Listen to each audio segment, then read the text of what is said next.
Listo, bueno. ¿Qué tal, chicos? Buenas noches. ¿Qué tal ahí? ¿Qué tal, Analí, Angie, Carmen? ¿Qué tal, Edwin, Jairo, Jean-Pierre, Julio, Cris, María, Mari? ¿Qué tal, gente? Buenas noches con todos. Bueno, mi nombre es Sergio Zavala. Soy parte del grupo Medicineando junto a Brian Mondragón. Creamos este grupo justamente para poder compartir contenido médico con ustedes, ¿no? Y prepararnos sobre todo para las secciones de NAN, salud, residentado médico, ¿no? Que son nuestras prioridades por ahora, pues, ¿no? Bien, chicos, la dinámica ustedes ya saben, muchos de ustedes ya han estado entrando, han estado viendo las clases por YouTube también, e incluso hay clases pasadas también en Facebook que están grabadas. Bueno, la idea es resolver las preguntas de residentado médico, que por ahora estamos resolviendo la pregunta del 2019 de mi parte y Brian está resolviendo la parte del 2020, tanto el examen A y B. Y bueno, la idea es, como siempre les digo, es un pretexto solo para poder resolver y repasar sobre todo algunos temas, ¿no? Tal vez no en su totalidad, pero algunas preguntas sí se prestan para poder desarrollar la mayor parte de los temas, ¿sí? Bueno, creo que no hay ningún problema con el audio, no hay ningún problema con el video, y así que vamos a empezar. Bien. Bien, pregunta número 9, una pregunta de gastroenterología, ¿sí? Nos dice, mujer de 25 años, sin antecedente, a ver, voy a resaltar lo principal, mujer de 25 años, sin antecedente de importancia desde hace 2 semanas, presenta malestar general, cansancio, rash en el cuello, también coluria e ictericia, ¿no? Niega otras molestias. En el examen discreta ictericia, en el laboratorio encontramos leucocitos de 9250, hemoglobina de 13,2. Acá vemos que en las transaminasas, el ALT, 1475 unidades por litro, el AST, 1515 unidades por litro. Las bilirrubinas totales están bien elevadas, miren, 4,29 miligramos por decilitro. La bilirrubina directa, 3,55 miligramos por decilitro. Y aquí algunos datos importantes también. El antígeno para hepatitis B, ¿no? Esto ya lo comentaremos posteriormente, negativo, el eh, virus de hepatitis C negativo también, el anticuerpo, y el anticuerpo para el virus de hepatitis A también IgM negativo, ¿no? Tenemos un ANA y un asma negativo.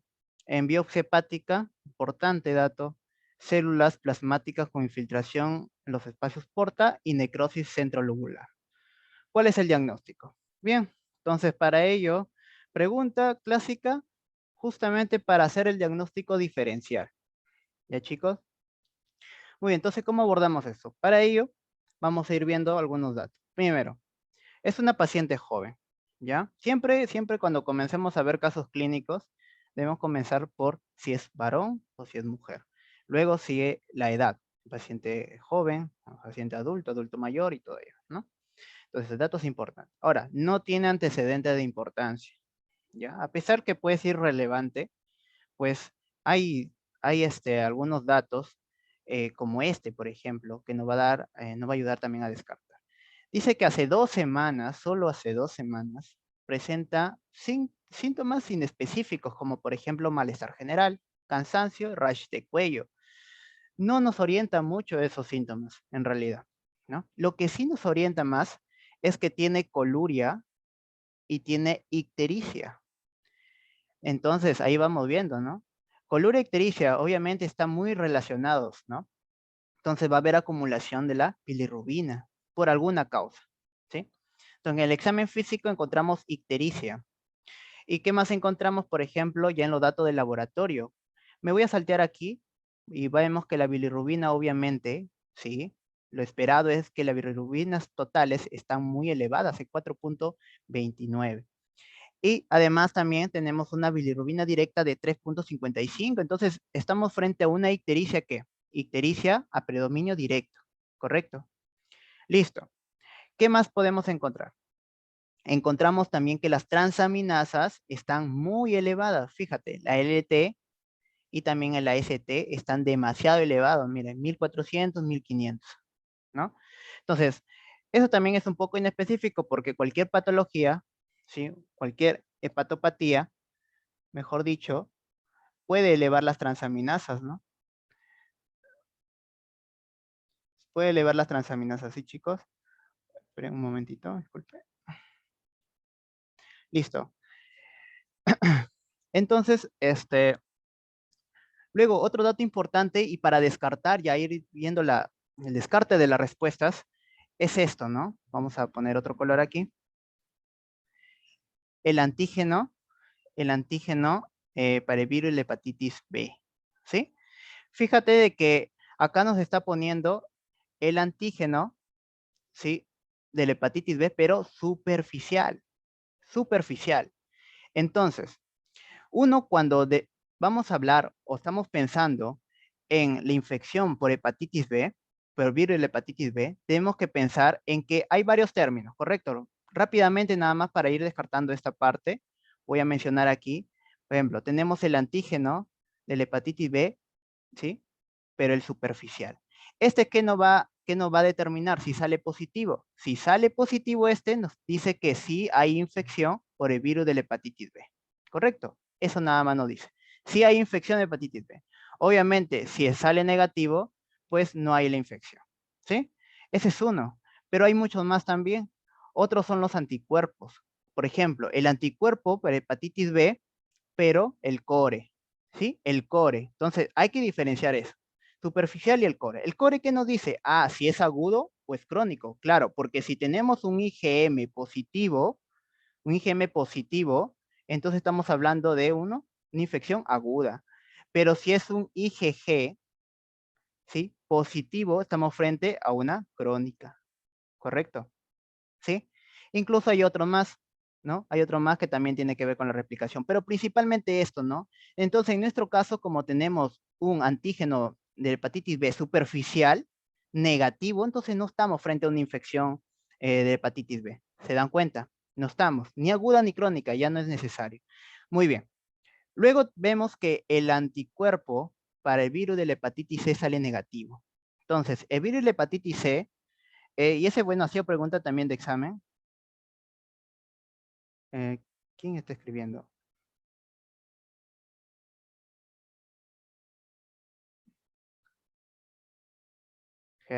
Henry Frank. A ver, chicos, hay que tener mucho cuidado con eso, por favor.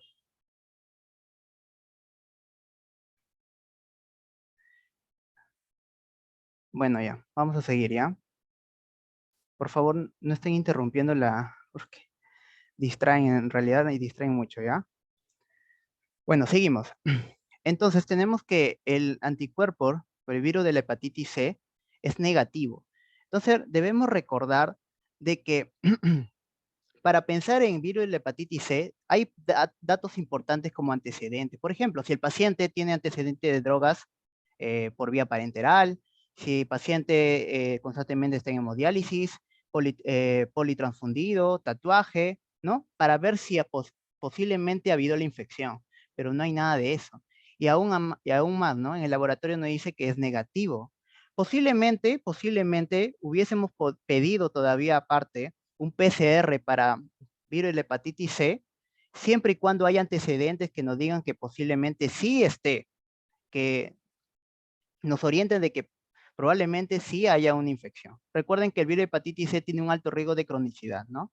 Bueno, en este caso lo podemos ir descartando, ¿correcto? Entonces acá, hepatitis crónica C y crónica B, estamos descartando. Perfecto. Ahora, el anticuerpo para el virus de la hepatitis A, fíjate, recuerda, y dato importante, es que la infección por virus de la hepatitis A siempre es aguda, ¿correcto? Ahora, de aquí vemos si el IgM es positivo. Si es positivo, estamos frente a la infección de forma aguda, obviamente, pero si es negativo, pues no hay infección, ¿sí? Si el IgG es positivo, quiere decir, y aparte, el IgM negativo, entonces el paciente está curado, ¿ya? Así de forma rápida nada más. Entonces también estamos descartando con este dato la infección por virus de la hepatitis A, ¿correcto? Muy bien.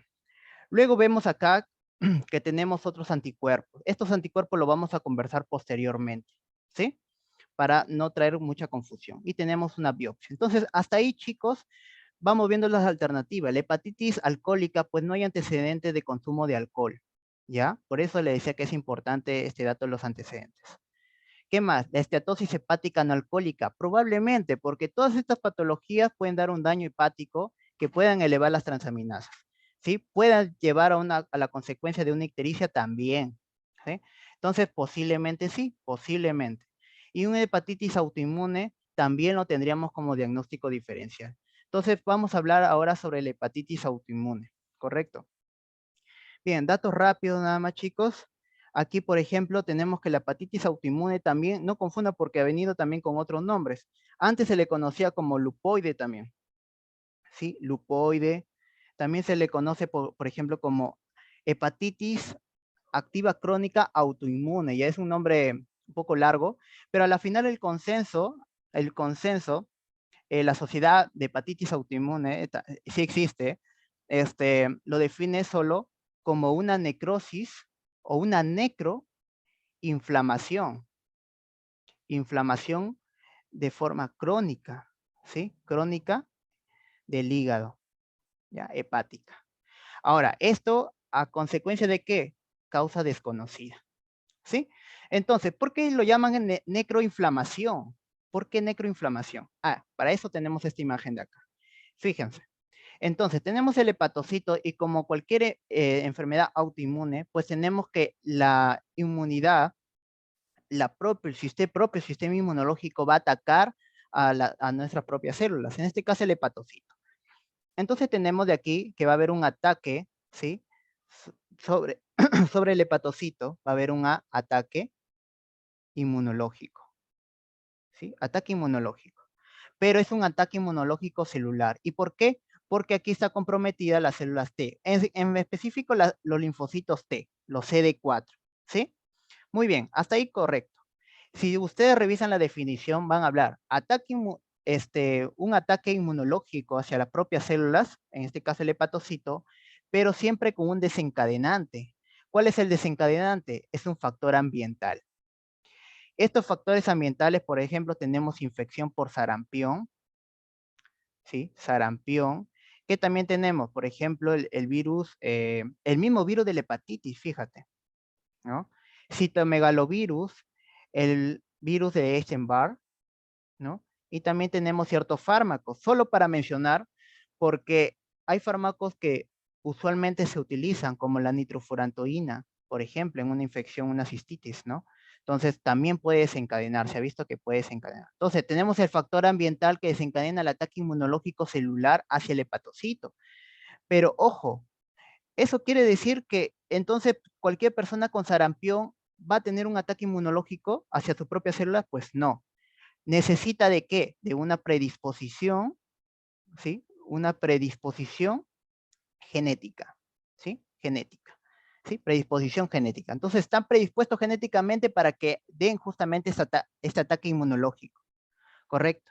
Muy bien. ¿Y qué lleva esa predisposición genética? Justamente de que el hepatocito va a tener un autoantígeno, ¿sí? Entonces, eso va a hacer que justamente el sistema inmunológico lo reconozca como extraño y comience a dañar. Entonces hay un daño en el hepatocito y esto va a llevar justamente a la necrosis. Por eso hablamos de inflamación es por el mismo ataque inmunológico y es crónico porque es progresivo, ¿ya? Pero ojo, esto de cronicidad es entre comillas, ya veremos por qué, ¿sí? Hasta ahí creo que sí está entendido. Muy bien, otros datos, por ejemplo, es que esto puede dar a cualquier edad, ¿ya? Cualquier edad. Y esto depende mucho también de las variantes. ¿Qué más? Es predominante en mujeres, 4-1, pero ya veremos que en uno de los tipos es predominante incluso en las mujeres, pero de 10-1, ¿ya? Listo, ¿qué más? Tenemos que el 40% de estas, ¿sí? Casi la mitad de estos pacientes está asociado a otro trastorno inmunológico. Por ejemplo, ¿qué? La tiroiditis, Tiroiditis, por ejemplo, de Hashimoto, ¿no? El mismo enfermedad de Graves también. ¿Qué más? La diabetes. ¿Qué tipo? Obviamente tipo 1, ¿sí? ¿Qué más, chicos? Enfermedades reumatológicas, ¿no? Que está muy relacionado con el componente autoinmunológico. Muy bien. Entonces, ahora sí, vamos a ir a la parte clínica. Fíjense, puse esta línea para mencionarle de que la clínica puede ir incluso desde un asintomático hasta un fallo hepático fulminante. O sea, puede ser, voy a poner acá, asintomático, en donde el hígado está, pero perfecto, ¿sí? No hay un daño, no hay un daño hepático tan grande como para generar incluso datos de laboratorio muy alterados, hasta incluso, hasta incluso una hepatitis, una falla hepática fulminante, que es una insuficiencia hepática prácticamente, ¿correcto? Pero entre estos vamos a tener, ¿sí? Vamos a tener los sintomáticos, ¿correcto? Que puede ser agudo, ojo, subagudo, hasta crónico. Por eso le dije de que no necesariamente tiene que ser crónico, ¿sí? En lo sintomático es muy inespecífico.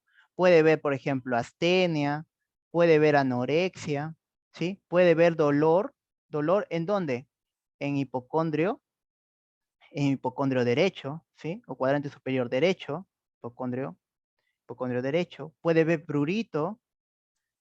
Lo que sí nos orienta más la ictericia, ¿no? La ictericia. Listo. Artralgia, es muy inespecífico, ¿correcto? Muy bien, chicos. Ahora, lo que sí nos orienta hacia el diagnóstico va a ser los datos de bioquímica y serología y lo de histología sobre todo. Para eso tenemos estos parámetros, fíjate. Tenemos uno de los parámetros que primero quiero que entiendan es la ausencia de hepatitis viral. O sea, descartar la causa de infección viral. En este caso nosotros sí lo hemos descartado, ¿no? Luego debemos ver lo que son los anticuerpos específicos para esta patología, ¿ya? Que también lo veremos a continuación. Luego también debemos ver, perdón, la inmunoglobulina G y también lo más importante, ¿ya? Lo más importante es la histología hepática, la biopsia hepática, ¿sí? Entonces, vamos viendo algunos datos de esto. Primero, vamos a ver la parte de bioquímica y serología, ¿correcto? Lo característico aquí es la hipergamma globulinemia, ¿sí? ¿De qué tipo? IgG, por eso está él como parámetro. IgG, ¿sí? Hay un aumento del IgG. Muy bien. Ahora, característico de esto, ¿ya? Acuérdense, la inversión de la albúmina, de la relación albúmina-globulina. Normalmente, ¿ya? En condiciones normales, esta relación debe ser mayor a 1. ¿Qué quiere decir mayor a 1? Que la albúmina debe ser mayor a las globulinas. Claro, la albúmina se produce ¿dónde? En el hígado. Eh, la, perdón, la albúmina se produce en el hígado, ¿sí? Entonces la globulina de igual forma, pero hay que entender de que, por ejemplo, en una condición patológica, inespecíficamente, no solo en este caso de hepatitis autoinmune, ¿qué es lo que sucede? Pues va a haber una disminución de la albúmina porque va a haber daño hepático. ¿Y qué va a haber, y qué más se va a producir? Las globulinas. Específicamente, ¿quién? La inmunoglobulina G. Por lo tanto, en una condición patológica, vamos a tener que la relación debe ser menor de 1. ¿Sí? ¿Por qué? Porque la albúmina va a ser menor que las globulinas. ¿Ya? Eso se llama inversión, relación albúmina-globulina. ¿Ya, chicos? Muy bien. ¿Qué más? También tenemos, por ejemplo, aquí, ¿no? Las transaminasas. Tenemos el GOT, acá lo voy a poner así, GOT, ¿no? Perdón, GOT, el GPT, ¿ya? GOT y GPT. Obviamente van a estar elevadas, ¿no? Van a estar elevadas. Perfecto. Para que te acuerdes, ¿ya? Esto ya lo han visto con Brian, en una de las preguntas que él hizo, en una pregunta sobre pruebas hepáticas. donde el GOT es el AST, ¿no? Y el GPT es el ALT, ¿no? Una forma fácil de acordarse es, por ejemplo, yo me acuerdo así, pongo got ast, ¿no? Got ast. Entonces digo gotas, ¿no? Gotas, ¿ya? Para que te acuerdes, ¿no? Porque a veces uno se confunde. AST got, gotas, ¿ya? Y el otro que lo que sobra. Listo, ya, ese es fácil de acordarse, pues, ¿no? Que las transaminasas se elevan, perfecto. Pero ¿qué pasa, por ejemplo, con la fosfatasa alcalina? Esta tiene que estar normal, tiene que estar normal. ¿Y para qué me sirve esto? Ah, es que el diagnóstico diferencial principal de la hepatitis autoinmune lo debes hacer con la colangitis biliar primaria. ¿Y también con cuál? Con la colangitis esclerosante. ¿Ya? Esclerosante. Y en estas dos, la fosfatasa alcalina va a estar elevada. Entonces, con eso puedes hacer el diagnóstico diferencial, ¿sí? De forma rápida. Perfecto. ¿Qué más? Ah, tenemos los autoanticuerpos, ¿sí? Los autoanticuerpos también. Los autoanticuerpos, como ya les había comentado, tenemos aquí el ANA, tenemos el AML, que es el anticuerpo antimúsculo liso, o también llamado asma, por sus iniciales en inglés, ¿sí? Asma, lo que tenemos acá, ANA y asma. Mire, esto de aquí, chicos, va a depender mucho del tipo. Por eso vamos a ver los tipos ahorita. Uno de los tipos, tenemos tipo 1 y tipo 2, correcto. ¿Cuál es el más frecuente? El tipo 1, ¿sí? El tipo 1. El tipo 1 es prácticamente el prototipo de la hepatitis autoinmune. Porque, ¿qué les había dicho? Que le daba en cualquier edad, ¿no? Sí, le da en cualquier edad. Pero el tipo 2 le da preferentemente a los niños. ¿Qué más? Acuérdense esto, el tipo 2 es lo peor que hay, ¿sí? Lo peor que hay. Con eso podemos ver que la gravedad es de muy amplio espectro. ¿Qué les había dicho? Que puede ir de asintomático hasta una falla hepática fulminante, una insuficiencia hepática, por eso es amplio espectro. En cambio, el tipo 2 debuta muy grave y la evolución de frente hasta cirrosis, evoluciona muy rápido. El fracaso al tratamiento, pues el tipo 1 es lo bueno, ¿no? El buen pronóstico, pues el fracaso de tratamiento es infrecuente, en cambio el tipo 2 es frecuente, ¿no? La recaída es muy variable en el tipo 1 y en el tipo 2 generalmente sí hay recaídas, ¿no? Ahora, con respecto a los autoanticuerpos, chicos, recuerden, tipo 1 tenemos al anticuerpo nuclear, ¿no? El ANA y el antimúsculo liso, ¿sí? Entonces, si salen positivos, estamos al frente de un tipo 1. Pero luego tenemos a otro que es el anti-LKM, ¿sí? Y el anticitosólico, ¿ya? Entonces, ese es para el tipo 2. Justamente estos anticuerpos es lo que los diferencian del tipo 1 al tipo 2, ¿ya? Muy bien, pero en nuestro caso, ¿qué tenemos? Que el ANA y el asma son negativos, son negativos. Entonces, hasta ahí tú podrías pensar, dice, pero probablemente entonces no es una hepatitis autoinmune. Claro, pero acuérdate, pues, ¿no? El tipo 2, el ANA y el asma son negativos. Probablemente si le sacamos un anti-LKM y un anticitosólico, salgan positivos. Pero ¿qué es lo que nos confirma? ¿Qué es lo que falta? El estudio histológico. O sea, hacerle una biopsia. Y acá hay ciertas características importantes. Uno de ellos, lo voy a poner por aquí, ¿ya? Uno de ellos es, eh, es la hepatitis, ¿ya? La característica de patrón de hepatitis en zona de interfase, ¿ya? De zona de interfase. Y otra es la destrucción en la zona perivenular. A ver, ¿cómo te acuerdas en esto? Ahorita te voy a explicar. Esta imagen de repente usted lo ve y dice, pucha, puras células, son todo un garabato, pero para eso tengo esta imagen de acá. Básicas, chicos, básicas. Por eso siempre es bueno aplicar todo. Fíjate, acá tenemos una imagen esquemática, ¿sí? Acá tenemos los hepatocitos. Tenemos aquí, ¿qué? Tenemos aquí el conducto biliar. Tenemos aquí la arteria interlobular. Y tenemos aquí la vena interlobulillar. ¿Cómo se llama todo esto, chicos? Eso se llama zona portal. ¿Sí, sí o no?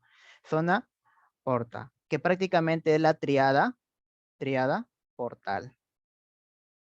La triada portal, ¿no? En la zona o espacio portal, ¿no? Zona o espacio portal. Perfecto. Entonces, eso nos sirve justamente para ubicarnos, porque este va a limitar lo que es un lobulillo, ¿correcto? Entonces, ¿y en el centro qué tenemos? La vena centro lobulillar. Listo. Entonces, en la imagen que teníamos histológica, el daño, ¿sí? Va a haber una infiltración. Vamos a tener ahí linfocitos, células plasmáticas, pero ¿comienza dónde? Va a comenzar en el espacio portal, o sea, en esta zona de acá. Comienza en este espacio, ¿sí? Cuando se confina en ese espacio, estamos frente a un grado de hepatitis todavía grado 1, una inflamación portal leve, sin necrosis. Pero cuando ya comienza a pasar, como vemos aquí, ya sale de ese límite, entonces ya estamos hablando de un grado 2, un grado 3 y hasta un grado 4. Cuando es grado 4, acá tenemos, por ejemplo, la vena centrolobulillar, ¿no? Entonces llega hasta la vena centrolobulillar. Entonces ese ya es un grado 4, una necrosis severa y difusa de interfase. Eso es lo que yo les estaba comentando, ¿no? Muy bien. Y además la misma destrucción perivenular, ¿sí? Entonces esas son las características. Esas son las características que vemos acá.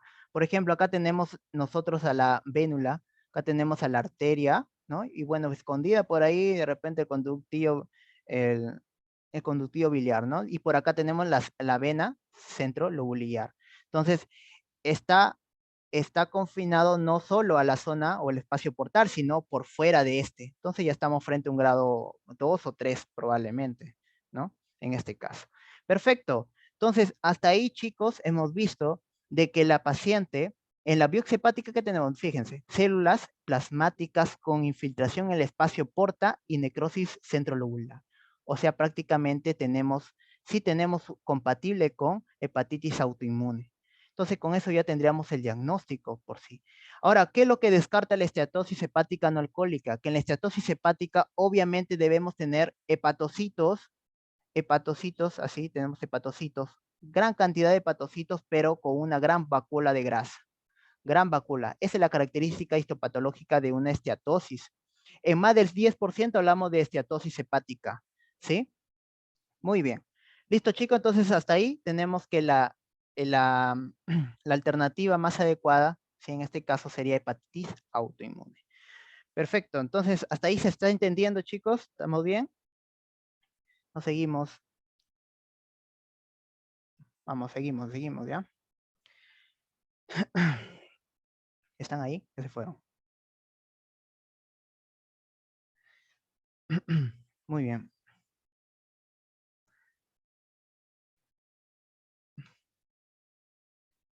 muy bien. A ver, esperen, chicos, un momento. Creo que hay un problema en el YouTube.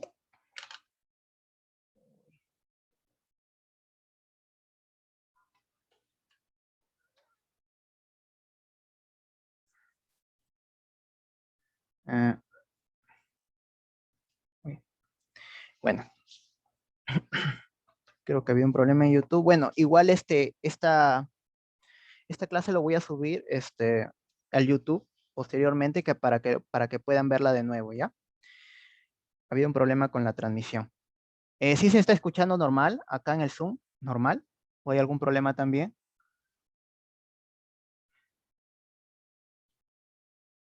Sí, chicos, ¿me confirman por favor para seguir todo bien?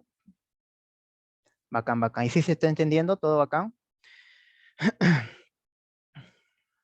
Muy bien.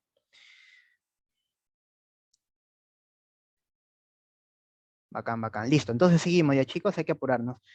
Bien, tenemos entonces esta pregunta. De forma concreta, nada más te dicen, ¿no? En la insuficiencia hepática, perdón, en insuficiencia renal aguda, ¿cuál es el trastorno electrolítico que se encuentra, ¿no? Una pregunta que ya veremos que tiene incluso hasta dos respuestas, probablemente. Bien, fíjense, vamos a hablar entonces sobre anteriormente insuficiencia renal, estoy con la hepatitis, insuficiencia renal aguda. ¿Por qué ya no se habla de insuficiencia? Porque trae mucha confusión, ¿no, chicos? Cuando uno habla de insuficiencia, quiere decir que el órgano ya no funciona, en su totalidad ya no funciona, ¿no? Entonces, si está, actualmente, actualmente la CADIGO, ¿no? Que es lo que se acepta, lo define como injuria renal aguda, no como una insuficiencia. Injuria, ya veremos por qué, esto depende mucho de los estadios también, ¿no? Bien, entonces, ¿cómo lo podemos definir? En realidad no hay una definición así para todos, pero lo podemos definir como una disminución súbita, ¿sí? Una disminución súbita de la función renal, ¿ya? Una disminución súbita de la función renal, que puede traer consecuencias a ciertas complicaciones, ciertas complicaciones. ¿Por qué menciono esto? Porque te ha sido pregunta de examen, chicos, así literalmente vino. Ponían así, ¿no? Para llenar. La insuficiencia, la injuria renal aguda es definida por puntos suspensivos, función renal, puntos suspensivos. Entonces, la respuesta era una disminución súbita de la función renal y las complicaciones que ya veremos posteriormente. Bien, pero operacionalmente, ¿cómo lo definimos? Fíjate, lo vamos a definir como una disminución ¿de qué? De la creatinina sérica, ¿sí? ¿En qué? En menos de 0. Perdón, un incremento, ¿no? Disculpen, un incremento de la creatinina sérica por encima de qué? De 0,3 miligramos por decilitro. Y esto es lo que lo determina como aguda dentro de las 48 horas. ¿Ya, chicos? Dentro de las 48 horas. ¿Qué más? El incremento de la creatinina sérica por encima de 1,5 veces el basal, ¿sí? Durante 7 días. ¿Ya? Y también tenemos otro factor, que es el gasto urinario o la diuresis, que debe estar por debajo de 0,5 mililitros por kilo hora por 6 horas, que prácticamente es lo mismo decir, perdón, es lo mismo decir, este, menos de 3 mililitros kilogramo en 6 horas. ¿Ya? Lo multiplico por 6, nada más. ¿Ya? ¿Listo? Muy bien, entonces si te das cuenta, chicos, los factores importantes es la creatinina sérica, justamente para que posteriormente eh, veamos que la tasa de filtración glomerular está baja, ¿no? Pero hay algunas limitaciones realmente de estas definiciones operacionales, como por ejemplo tener un basal. Generalmente el basal, a veces el paciente no llega con un basal, ¿no? No sabemos cómo estuvo hace 2 días, ¿no? No sabemos cómo estuvo hace 7 días. Entonces hay que ver, por ejemplo, exámenes anteriores, posiblemente, para poder compararlos. ¿Se dan cuenta? Además, esto es pregunta también, una pregunta, bueno, que me hicieron en el hospital, porque la creatinina no es, digamos, exacta, ¿no? Porque la creatinina es muy demorona. ¿Cómo así que demorona? Pues la elevación de la creatinina, por ejemplo, ya, primer día, ¿no? Primer día, hay la injuria, listo, el riñoncito, se lesiona el riñoncito, la creatinina va a estar normal. Segundo día, segundo día, sigue la lesión, la creatinina probablemente haya aumentado solo un poquito. Tercer día, sigue la lesión. Aquí es cuando la creatinina ya está elevada, recién elevada significativamente, ¿no? Por decirlo así. Entonces, temor un poco. ¿Sí, chicos? Entonces, hay que tener eso en cuenta. Cuando tú tengas una creatinina elevada, entonces tú debes pensar, ¿qué pasó 48 horas antes? ¿No? ¿Qué pasó? ¿Cuáles fueron sus síntomas? ¿No? Entonces, así debes pensar porque justamente la elevación es tardía. ¿Ya? Esos son algunos datos. Muy bien, otra cosa que quiero que entienda, eso lo voy a mencionar después. Ya, vamos de frente a los estadios. Vamos, lo dividen en un estadio 1, 2 y 3. ¿Recuerdan ustedes de que bueno, recuerdo bien que antes se clasificaba como rifle, ¿no? La mnemotecnia, el acrónimo, mejor dicho, rifle, ¿no? Entonces, esta es una modificación de rifle prácticamente, en donde el estadio 1, ¿sí? El estadio 1, hablamos del riesgo, ¿sí? En donde tienen en cuenta 3 factores. Uno, la creatinina, otro, el gasto urinario y otro, el tiempo. Rápidamente voy a mencionar esto. Entonces, la creatinina debe estar elevada por 1.5 a 1.9 veces el basal. En otras palabras, para que no te hagan bolas, menos de 2 veces. ¿Ya? Menos de 2 veces. Listo, hasta ahí. O puede estar por encima de 0.3 miligramos por decilitro. Ya el incremento. Ya, listo. ¿Qué más? El gasto urinario. Siempre va a ser 0.5, ¿ya? Casi siempre va a ser 0.5. Menos 0.5 y el tiempo de 6 a 12 horas. O sea, estamos dentro de las 12 primeras horas, ¿correcto? Listo. Ese es el estadio 1, que es de riesgo. Luego entramos ya al estadio 2, que es de injuria. Perfecto. Entonces, si acá era menor de 2, acá tiene que ser menor de 3 veces el incremento. ¿Ya? Hasta 2.9. Perfecto. Te dije que siempre era 0.5, listo, menos de 0.5 el gasto urinario, pero ahora ya no en 12 horas, sino más de 12 horas. Incluso sería de 12 a 24 horas. Listo. Estadio 3. Ya estamos en falla. En falla. Estadio 3, ¿no? Entonces tenemos aquí que debe ser más de 3 veces. Perfecto. Más de 3 veces. ¿Qué más? El incremento. Cuando de frente, y esto sirve también para los casos clínicos, el incremento de la creatinina sérica, cuando tú veas, por ejemplo, te dicen paciente de tantos años con una creatinina de 4.5, ya de frente lo pones en falla renal. Perfecto, estadio 3. Entonces, para eso sirve este valor absoluto, ¿no? Este dato absoluto, ¿no? De mayor de 4 miligramos por decilitro. ¿Y qué más? Paciente que esté en hemodiálisis, entonces eso se llama ¿qué? Terapia de reemplazo renal. Recuerden, la hemodiálisis o perdón, la diálisis, que puede ser diálisis peritoneal o hemodiálisis, o también la otra opción que es el trasplante, ¿no? Listo. ¿Qué más? En el gasto urinario, menos de 0.3 mililitros kilo hora, pero ahora sí de más de 4 horas. O la otra definición que es la anuria. ¿Y cómo define esa anuria? La anuria, pues puedo definir como la ausencia de orina. Sí, pero no es tanto así ya, chicos. No hay, la definición no es tan estricta. En realidad es menos de 100 mililitros en 24 horas. ¿Ya? Menos de 100 mililitros en 24 horas. Perfecto. ¿Ya? Listo, entonces estos son los estadios. Ahora, qué importante saber eso de riesgo, injuria y falla. ¿Por qué? ¿Para qué me sirve? Es que cuando tú estás en un estadio de riesgo, tú tienes un daño un daño del riñón o de la función renal en un 25%, ¿sí? En injuria es de un 50% y en falla es hasta de un 75%. Te digo esto porque ha sido pregunta de examen también. Te dicen un paciente que te da todas las características de una falla renal aguda, te dice cuánto es el porcentaje de daño renal. 75%. ¿Ya, chicos? Listo. Y a partir de aquí, de falla renal, es cuando comienzan las alteraciones hidroelectrolíticas. Principalmente, ¿qué? El potasio. Acuérdate eso, Pepa, para ti. Fíjate.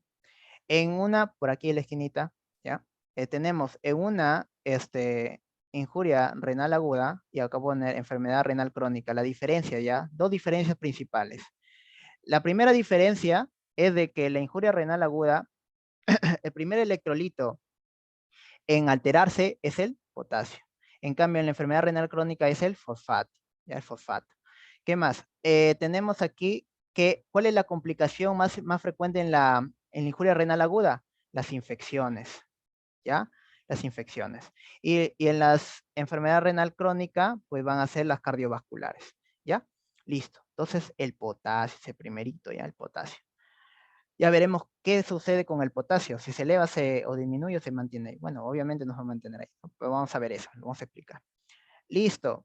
¿Qué más? ¿Qué más? ¿Qué más? ¿Qué más? Entonces, luego vamos a hacer vamos a hacer honor al rifle, ¿ya? Entonces, sí, ¿qué falta ahí? Falta la L, ¿no? ¿La L de qué? De loss, ¿no? Pérdida, pérdida, loss, pérdida. Muy bien.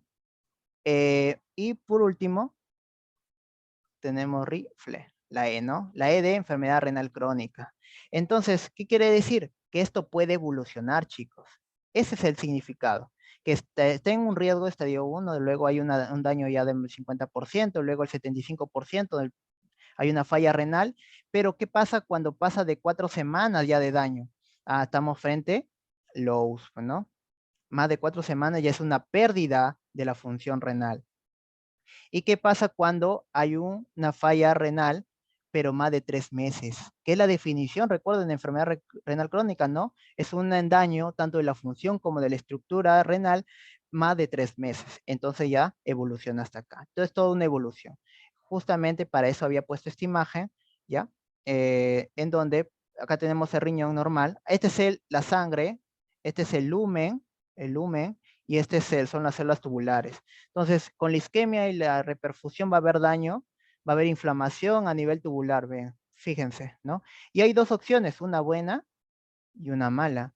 La opción buena es de que hay una reparación completa. Es por ello de que la característica de la injuria renal aguda es que es reversible.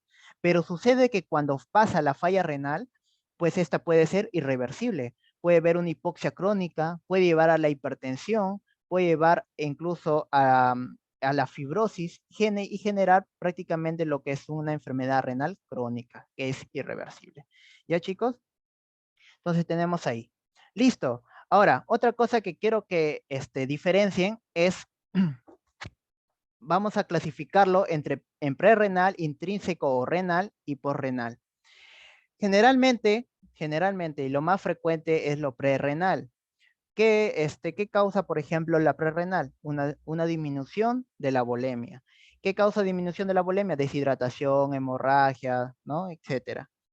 La prerrenal en su mayoría trae consecuencias un daño o un tipo intrínseco renal, ¿no?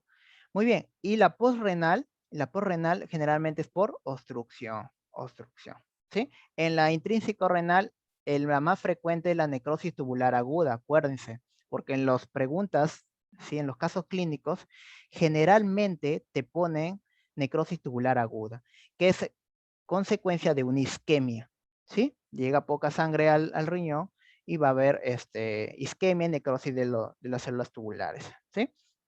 Listo. Muy bien. Ahora, lo más importante y también para la pregunta de examen, tipo examen, pues va a ser diferenciar entre una prerrenal y una intrínseca. Y así vienen las preguntas, ¿sabes? Para eso puse esta imagen y este cuadrito que creo que ya todos lo conocen, pero hay mucha confusión en ver cuáles son los valores para cada examen. Fíjense, para eso voy a explicar esta parte. Miren, ¿qué es lo que sucede? Pues aquí viene un flujo de sangre, ¿sí? Que el flujo sanguíneo renal. Va a llegar hacia la nefrona al glomérulo, ¿no? Al glomérulo y se va a filtrar. Ese es el paso 1, la filtración. Se filtra. Luego, ¿qué va a pasar? Pues va a haber una reabsorción, va a haber una pequeña secreción, ¿no? Y luego se va a dar la excreción. Perfecto, eso es lo que normalmente sucede, ¿sí? Pero ¿qué pasa, por ejemplo, chicos, si yo disminuyo el flujo sanguíneo renal? Entonces va a llegar poquita sangre, se va a filtrar poquito, se va a reabsorber poco, se va a secretar poco y se va a excretar muy poquito. ¿Cómo se llama la excreción urinaria? O sea, cuando orinas poco, oliguria, pues, ¿no? Oliguria. Entonces estaríamos frente a una injuria renal oligúrica. Listo, ya entendí esa parte. Ahora, ¿qué pasa? ¿Qué más? Yo te voy a poner aquí el ejemplo del sodio. Entonces, obviamente en la sangre hay sodio. Entonces, si llega poca sangre, va a llegar poco sodio. Se va a filtrar poco sodio. Se va a reabsorber poco sodio. Por lo tanto, también, ¿qué va a pasar? Se va a excretar poco sodio. Se va a excretar poco sodio. ¿Sí? Listo. Con eso, creo que sí se puede entender esta parte. Ahora, por el otro lado, ya vamos, por el otro lado. Listo, lo mismo. Tenemos flujo sanguíneo renal, ¿sí? Llega muy bien la sangre, perfecto, ya. Supongamos que llega bien la sangre. Ya, listo, bacán, llega en buena presión hidrostática, ¿ya? Glomerular, y se intenta, ¿qué? Se intenta filtrar, ¿ya? Intenta filtrar. Perfecto, se tiene que filtrar, se reabsorbe, se secreta y se excreta. Eso es lo normal. Pero ¿qué pasa, chicos? ¿Qué pasa si yo tengo un problema a nivel de glomérulo? Entonces se va a filtrar poco. Por ejemplo, una glomerulonefritis. Por ejemplo, ¿qué pasa si se filtra bien, pero tengo un problema en la absorción? Por ejemplo, una necrosis tubular aguda. ¿Qué pasa, por ejemplo, si yo tengo aquí a este nivel una obstrucción? Por ejemplo, ¿no? Puede ser también por acumulación de la misma célula de necrosis tubular aguda, también puede ser. Hay fármacos que también lesionan estas células, ¿no? Listo. Entonces, va a haber un problema tanto en la filtración, en la reabsorción, e incluso hasta la secreción, porque las mismas células tubulares reabsorben y secretan. Entonces, ¿qué va a pasar? Pues posiblemente, si se haya filtrado, si se filtra normal, y el problema es a nivel de túbulos renales, entonces la excreción urinaria va a estar elevada, porque no se va a reabsorber, obviamente. Pero ¿qué pasa, por ejemplo, si no se filtra? Ah, la excreción urinaria está baja. ¿Qué quiere decir? Que esto es variable. Eso es lo que yo quiero que entiendan, chicos. No toda injuria renal aguda tiene que ser oligúrica. Hay injuria renal aguda que puede ser oligúrica, como otra que pueden ser incluso poliúrica, cuando hablamos más de 3 litros, perdón, 3 litros al día. ¿Ya? Muy bien. Entonces es variable, es variable. ¿Sí? Listo. Ahora, con respecto al sodio, llega muy bien el sodio, perfecto, porque no hay problema en el flujo sanguíneo renal. Llega muy bien el sodio, llega muy bien. Pero si no se filtra, ya, supongamos que sí se filtra, ya, supongamos que sí se filtra, pero no se reabsorbe, la excreción de sodio, ¿qué va a estar? Aumentada. Vamos a tener demasiado sodio a nivel en la orina, ¿ya? Ese es el ejemplo principal que quiero darles. Listo, con eso ya podemos eh, hacer la diferencia. Fíjense aquí, vamos primero con la injuria renal aguda prerrenal, cuando es por una baja del flujo sanguíneo renal. Entonces, tú lo primero que debes de hacer es mirar, para diferenciar la excreción fraccional de sodio. ¿Qué es la excreción fraccional de sodio? Entonces, tú debes pensar así. Debes decir, ya, yo tengo una cantidad de sodio en mi sangre. De esa, ¿qué porcentaje se excreta? Así de simple, ¿ya, chicos? Así de simple. Entonces, esa es la excreción fraccional de sodio.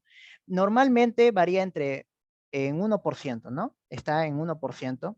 El 1% de todo el sodio en nuestro cuerpo se excreta. Perfecto. Entonces, ¿yo qué te dije? En la prerrenal, si llega poco sodio, pues se va a excretar poco sodio. Entonces, la excreción fraccional de sodio va a estar baja, menor de 1. ¿Se entendió? Porque se excreta menos sodio de lo que debería. Perfecto. ¿Y qué es lo que debería? 1%, ¿no? Listo. Por el otro lado, vamos acá al renal, ¿no? Parenquimatoso renal o intrínseco también se llama. Entonces tenemos, se filtra perfecto el sodio, pero no se reabsorbe. Vamos con la causa más frecuente, que es la necrosis tubular aguda. Entonces, si no se reabsorbe, pues se va a filtrar, perdón, se va a excretar más sodio de lo que se debería, porque no se reabsorbe. Entonces, está aumentado. Más de 2. O más de 1, algunos lo ponen. ¿Sí? Listo. Ahora, si tú no tienes la excreción fraccional de sodio, puedes ir, o estás en duda, puedes ir al sodio urinario. La concentración de sodio en orina. Entonces tú dices, ya, perfecto, el mismo principio, se llega a poco sodio, se filtra, por lo tanto, poco sodio, se va a reabsorber poco sodio, entonces, ¿qué va a excretar? Poco sodio. Ah, obviamente la concentración de sodio en la orina va a estar baja, menos de 20, menos de 20. Por el otro lado, se filtra el sodio, ya se puede filtrar el sodio, pero no se reabsorbe. Entonces, ¿qué va a pasar? Pues va a haber mucho sodio, pues no se reabsorbió. ¿Te das cuenta? En la orina, en la orina, en la orina. Ahora, con respecto a la osmolaridad, con la osmolaridad tú tienes que preguntar, ¿ya? Este es el tercer paso. Con la osmolaridad debes preguntarte, ¿está diluido o está concentrado? A ver, ustedes mismos van aquí a deducir. Fíjense, si llega poco flujo sanguíneo renal, se reabsorbe, perdón, se filtra lo poco, ¿no? Se filtra poco.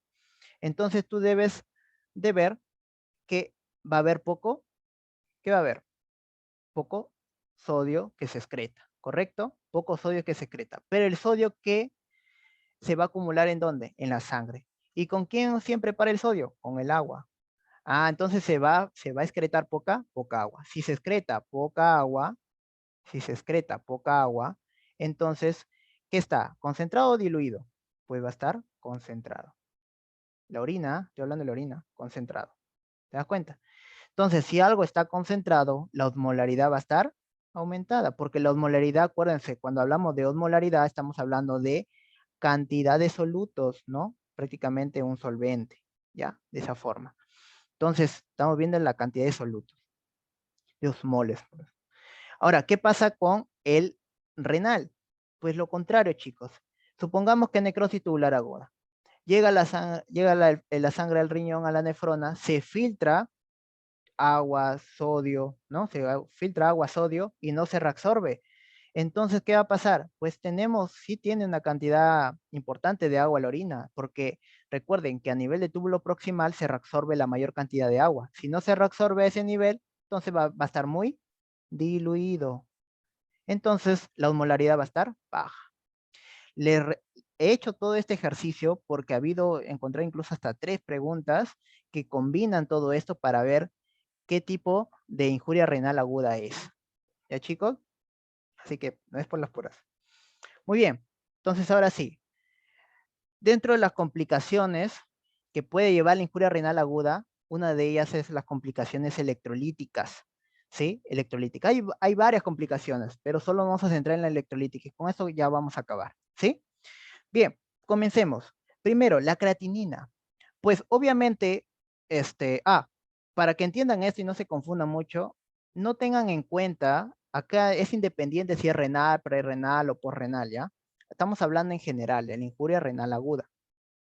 Entonces, la creatinina puede elevarse, sí, puede elevarse, pero no siempre, ¿ah? Ya les dije, no siempre puede elevarse. ¿Por qué? Porque en la definición una, un criterio era que se eleve la creatinina, perfecto. Pero otro criterio, ¿cuál era? El gasto urinario. Supongamos que solo el gasto urinario está disminuido y la creatinina está todavía normal. Entonces, ¿podríamos pensar en una injuria renal aguda? Claro que sí, ya por lo que ya les expliqué. Entonces, puede estar aumentado o es variable, ¿sí? Muy bien. ¿Qué más? La urea, pues está de la mano, ¿no? La urea también puede estar elevado o puede ser variable. Ahora, esto va a depender mucho, chicos, si es oligúrico o si es poliúrico. Claro, porque si es oligúrico, obviamente la creatinina sérica, estamos hablando de sérica, ¿ya? Y la urea en la sangre van a estar elevadas. Pero si es poliúrico, pues probablemente la creatinina no se eleve, se mantenga normal por un buen tiempo, ¿sí? Muy bien. ¿Qué más? Depende también del estado hipercatabólico. Entre más está hipercatabólico, la urea va a aumentar también, ¿sí? Sobre todo el boom, ¿no? Que son los componentes nitrogenados. Muy bien. ¿Qué más? El potasio. ¿Qué le dije? Que era el primero que se elevaba, ¿no? Entonces, el potasio, en realidad lo del potasio es una consecuencia de. ¿Qué quiere decir eso? Que lo del potasio tiene que ver con los protones. Entonces, la alteración ácido-base de una injuria renal aguda, ¿cuál va a ser? La acidosis. ¿Sí? Va a haber una acumulación de los protones porque no se va a no se va a excretar los protones adecuadamente. Y todo el día nosotros estamos produciendo protones, protones, protones. Entonces, una forma de buffer, por decirlo así, es justamente la regulación renal, ¿no? De la eliminación de estos protones. Entonces, ¿qué es lo que sucede? Fíjense acá, fíjense esa imagen. Entonces, el protón, mejor para explicarles así mucho juego en esa imagen. Miren, fíjense, vamos a tener aquí, esta es una célula, ¿sí? Una célula. Entonces, acá vamos a tener un transportador, un contratransportador, en donde, en donde vamos a tener, aquí lo voy a poner así, ¿cuál es el catión intracelular más importante? El potasio. Perfecto, el potasio. ¿Listo? Y acá vamos a tener protones. Listo, entonces el protón le dice, estamos en injuria renal aguda. Ah, entonces está acumulado, ¿no? Los protones, estamos en una acidosis. Entonces, el potasio le dice, oye, hay muchos protones afuera. ¿Sabes qué? Ya, perfecto. Te vamos a hacer ingresar para poder disminuir los niveles de protones afuera, ¿sí? Para poder regularlo. Pero a cambio de eso, yo voy a sacar uno de los míos, o sea, un potasio. ¿Para qué? Para evitar que se modifique las cargas. O sea, ingreso una carga positiva y saco otra carga positiva. ¿Te dan cuenta? Entonces, ingreso un protoncito, ingreso un protoncito y saco un potasio. Ese es un contratransporte. ¿Sí? Listo. Y viceversa, y viceversa. Entonces, ¿qué es lo que pasa? Cuando hay una alcalosis, o sea, hay pocos protoncitos afuera, entonces dice, hay que compensarlo. Perfecto. Entonces, hay que sacar los protones que hay de intracelular, pero para no alterar las cargas, entonces, ¿qué es lo que hacemos? Ingresamos un potasio, ¿sí? Ida y vuelta, ida y vuelta. Entonces, ¿qué quiere decir? En resumen, chicos, que en una acidosis, ¿qué es lo que va a haber? Va a haber un aumento, perdón, va a haber un aumento del potasio, intentando regular, ¿sí? Entonces va a haber una hiperpotasemia, una hipercalemia. En una alcalosis, al contrario, ¿no? Dense cuenta, las flechas rojas, va a haber una disminución del potasio sérico, porque va a intentar ingresar el potasio para que salga el protón. Entonces va a haber, ¿qué? Hipocalemia. Entonces, como estamos en injuria renal aguda, va a haber acidosis, ¿qué va a haber? Hipercalemia. Hipercalemia, ¿sí? Es una forma de regulación, ¿sí? Regulación intrínseca. Muy bien. ¿Qué más? ¿Qué más? ¿Qué más? Obviamente los protones van a estar aumentados por la razón que ya les dije. Seguimos. El fosfato. El fosfato, como sobre todo, por ejemplo, en síndrome de lisis tumoral, que es una causa importante de injuria renal aguda, renal, ¿sí? O intrínseca. Por ejemplo, hay ciertos fármacos que también pueden lesionar y aumentar lo que es los fosfatos, ¿sí? Principalmente en esos casos. Entonces, ¿qué es lo que va a pasar? No se va a filtrar el fosfato, se va a acumular. Entonces vamos a tener una hiperfosfatemia, ¿sí? Hiperfosfatemia. Sobre todo cuando la tasa de filtración glomerular está por debajo de los 30, ¿sí? Está por debajo de los 30. Perfecto. Entonces, recuerden, chicos, esta es toda una regulación, ¿no? El fosfato con el calcio. Fíjense acá en la imagen. Entonces, si yo acumulo fosfato, si yo acumulo el fosfato, ¿qué es lo que va a pasar con el, qué es lo que va a pasar? Fíjense, el fosfato va a ser detectado ¿por quién? Por acá están estas glandulitas, la paratiroides. ¿Y qué es lo que va a hacer? Disminuye la secreción de paratormona. ¿Y la paratormona para qué sirve? La paratormona sirve para la absorción intestinal de calcio, la reabsorción ósea de calcio, ¿no? Y también para la reabsorción renal de calcio, o sea, para elevar el calcio sérico. Entonces, si yo disminuyo la paratormona a consecuencia de la hiperfosfatemia, ¿qué es lo que va a pasar? Pues va a haber una disminución de los niveles de calcio sérico. Y eso es lo que sucede, chicos, también a consecuencia. El calcio está bajo. El magnesio, pues va a estar elevado, ¿ya? El magnesio va a estar elevado. Un dato importante acá de aplicación clínica es de que el magnesio, por ejemplo, si tú tienes por ejemplo, esta hipocalcemia, para corregir esta hipocalcemia, primero tengo que corregir la hipermagnesemia. Siempre corrige primero el magnesio y luego corrige el calcio y el potasio, ¿ya? Esa es la recomendación. Y por último, chicos, el sodio. El sodio. ¿Qué creen ustedes que esté el sodio? Lo vamos a ver aquí. Fíjense, ya más o menos ya hemos explicado esta parte. Tenemos acá, por ejemplo, ya el glomérulo, acá la cápsula. Entonces tenemos aquí el sodio, ¿sí? Que normalmente tiene que filtrarse, ¿sí? Tiene que filtrarse. Pero ¿qué es lo que pasa? No se filtra, ¿sí? No se va a filtrar y se va a acumular, ¿sí? Se va a acumular.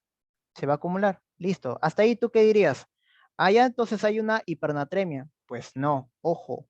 Tienes que pensar de que aparte del sodio, ¿quién no se filtra? El agua, pues. Entonces el agua va a aumentar.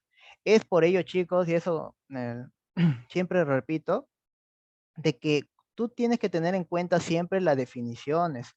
Cuando tú hablas de concentraciones de sodio, tú estás hablando de una relación entre la cantidad, ¿sí? La cantidad de átomos de sodio sobre la cantidad de moléculas de agua.